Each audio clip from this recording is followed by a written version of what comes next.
Level 1. Escape through the service back door. My first attempt to break free will begin near an ordinary kitchen service entrance door.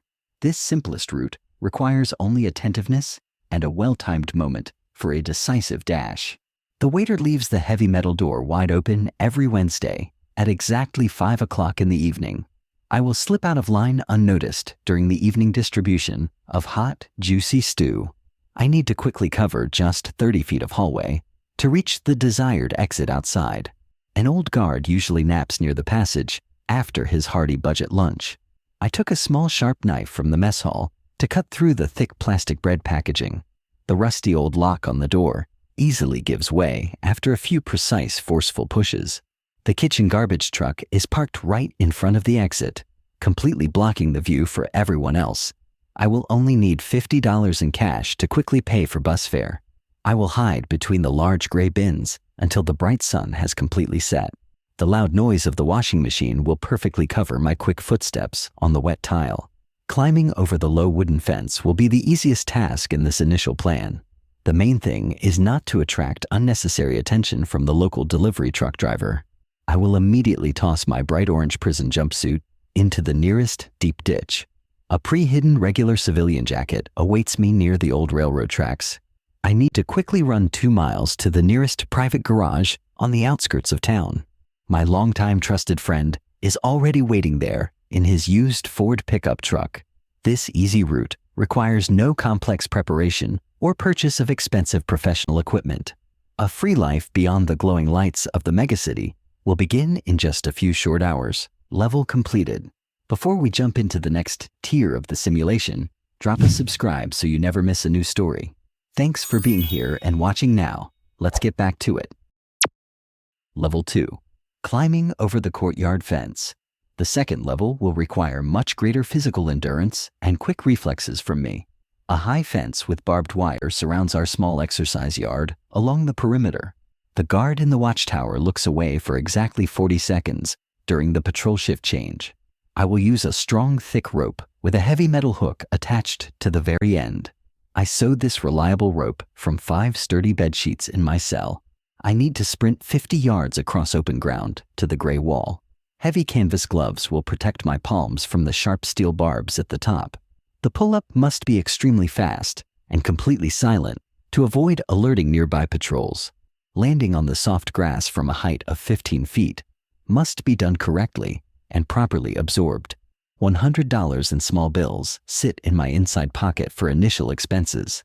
The laser beam of a powerful searchlight scans the ground every 20 seconds with absolute precision.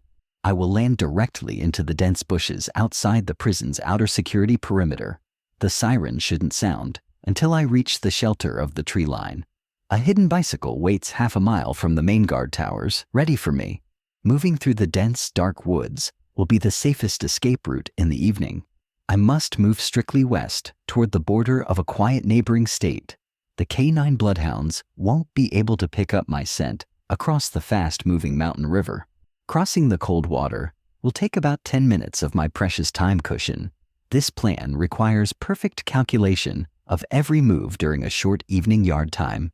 By tomorrow morning, I'll already be having breakfast at a cozy roadside diner far from here. Level 3. The path through the laundry and trash chute. The third level involves a complex infiltration through the maintenance areas of our prison's underground block. A ventilation hatch in the laundry room provides direct access to a large dumpster. I will hide inside a huge bag of dirty laundry near the entrance to the laundry room. A accomplice will wheel this heavy cart outside at 6 o'clock in the morning. My body weight must not raise any suspicion from the strict guard on duty. A $200 bill convinced my contact to help me carry out this complex operation. A massive garbage truck comes to haul away waste 3 times a week on a strict schedule. I'll have to lie under the foul-smelling bags for about 40 minutes in complete silence. Once the truck drives out through the gates, I will carefully slice open the tough plastic bag.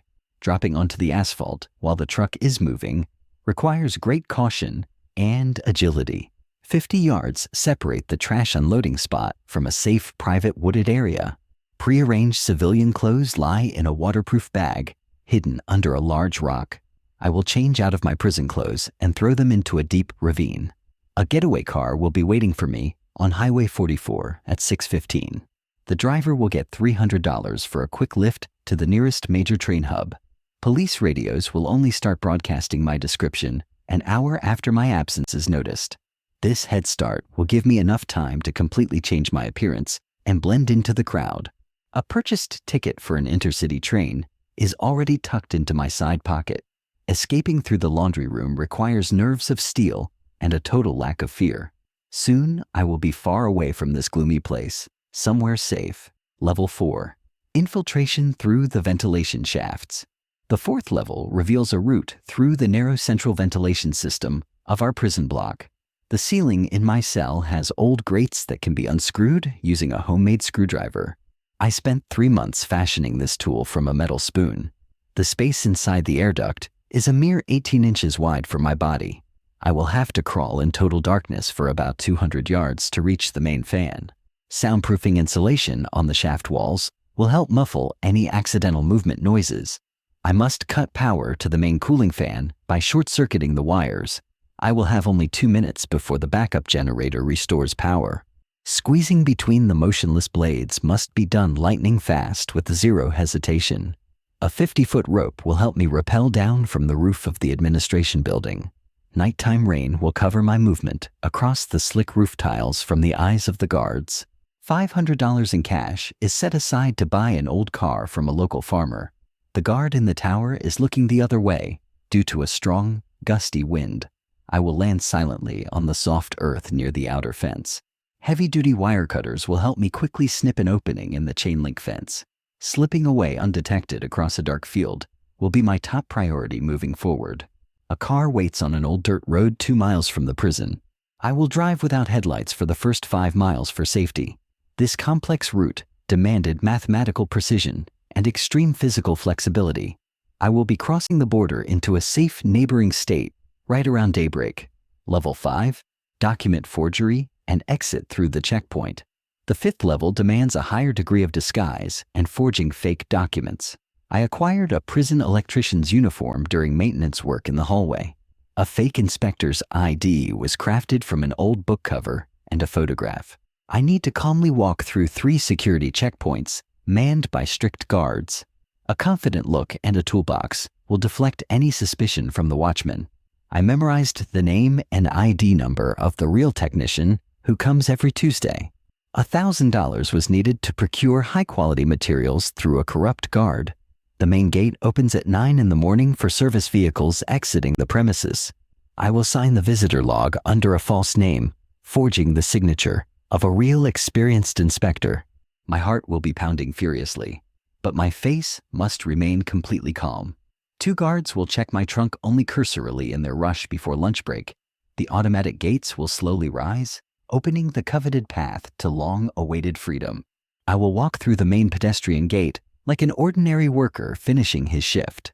A pre-booked taxi will be waiting for me around the corner on Washington Street. The driver will get a $50 tip for a fast trip to the nearest airport. A new passport under a different name sits in my leather briefcase, along with the money. A plane ticket to sunny California is already booked for an evening flight at 6. Police will only start looking for a person in an electrician's uniform the following morning.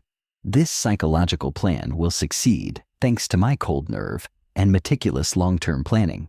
I will leave this dreary state forever aboard a modern, comfortable passenger airliner. Level 6. Tunneling under the medical wing. The 6th level consists of digging a tunnel from the basement of our prison's medical wing.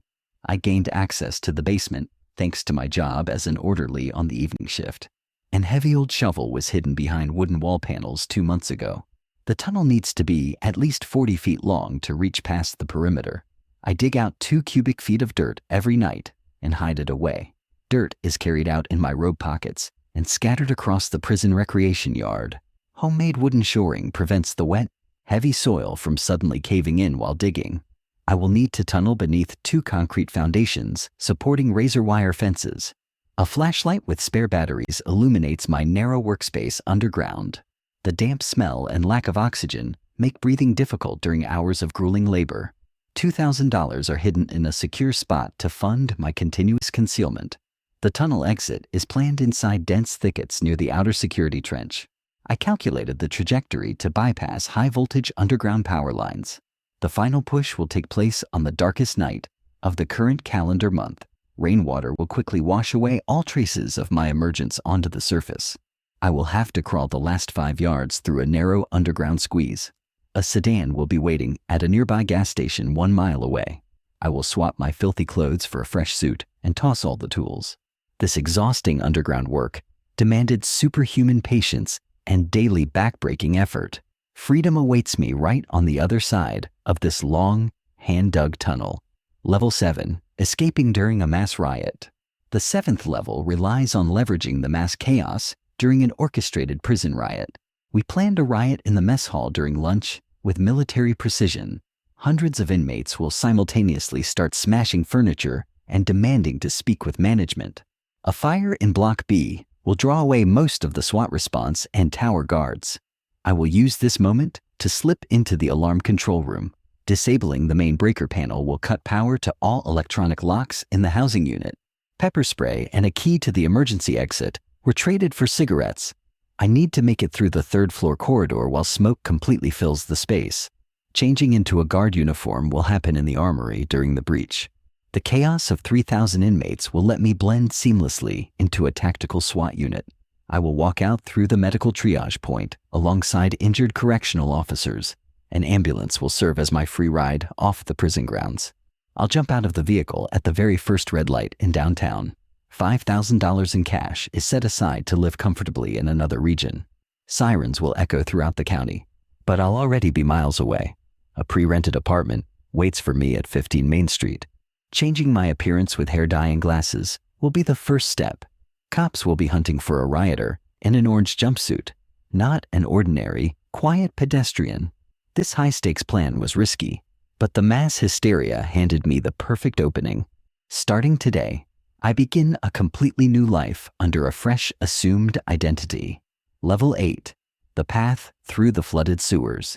The 8th level leads through a dangerous, flooded city sewer system beneath the prison. Access to the main sewer line is possible through an old cast-iron grate in the shower room. I sawed through the thick steel bars over 6 months using an abrasive wire saw. The murky water level in the underground main reaches over 3 feet deep. My lungs will burn from the hideous stench and acute lack of fresh air. I fashioned a waterproof dry bag out of multiple layers of heavy-duty plastic for my gear. I need to swim 300 yards downstream through freezing water in total darkness. A waterproof flashlight will be my only light source underground. The strong current can sweep you off your feet and pull you into narrow intake pipes. I need to reach the exit point near the river port outside city limits. $10,000 is hidden in a sealed container near the pipe exit. A specialized wetsuit under my clothes will protect my body from lethal hypothermic shock. The exit from the sewer manhole is located in an abandoned industrial district.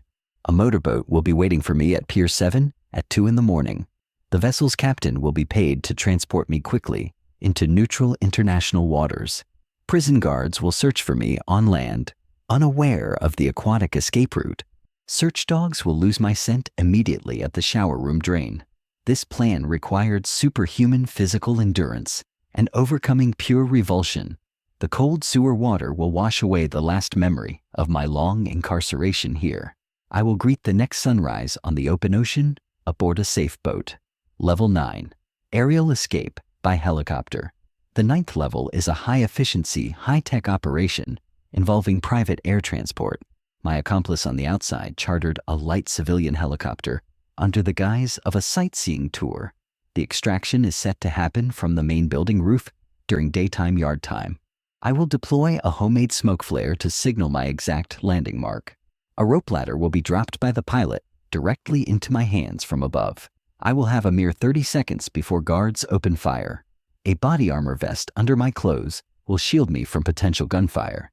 Snipers in the watchtowers will be disoriented by sudden bright flashes and thick smoke. I must hold tight to the rungs during the helicopter's rapid ascent.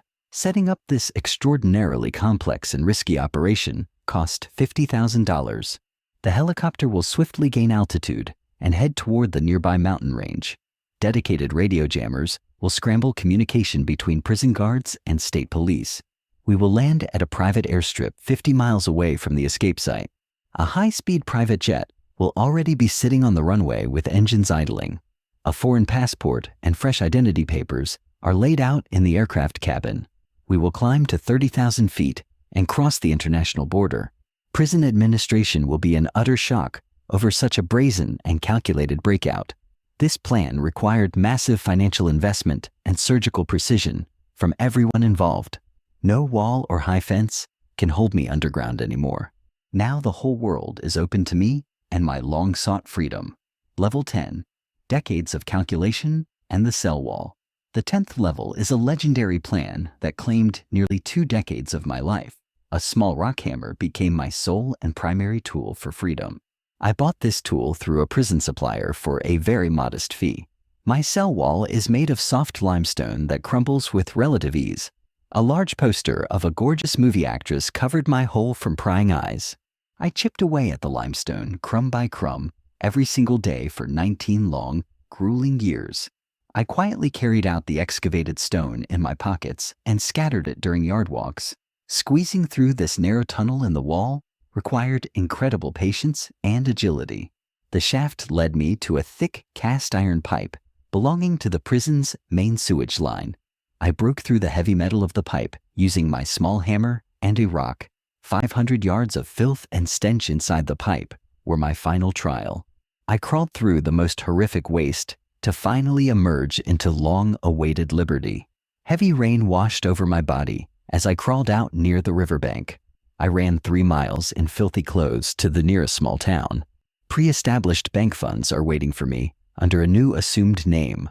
I withdrew all my savings and bought an old, red, open-top convertible. Driving to the warm ocean coast will be my final and happiest journey. The guards will find nothing but an empty cell and an old poster on a damp wall. Patience and hope proved to be far stronger than the toughest prison bars. I am finally free, bound to live out my days on the shores of a quiet, blue ocean.